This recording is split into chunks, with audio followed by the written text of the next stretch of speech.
AI is moving into the physical world to provide ubiquitous AI services to communities.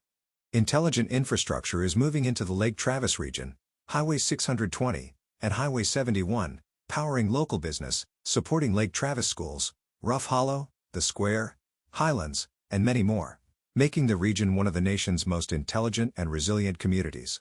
Intelligent infrastructure economic zones bridge the civic and market economy and become the social infrastructure for effectively utilizing computing resources, addressing aesthetics and livability within our communities and activating the new economy built on experiences and interactions that spawn economic development. Intelligent infrastructure economic zones provide the network, edge computing, and sensors to support artificial intelligence, spatial computing, and autonomous systems.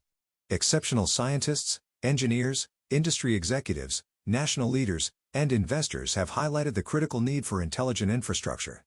National sovereignty and global productivity will go to the nation that deploys the intelligent infrastructure enabling Industry 4.0.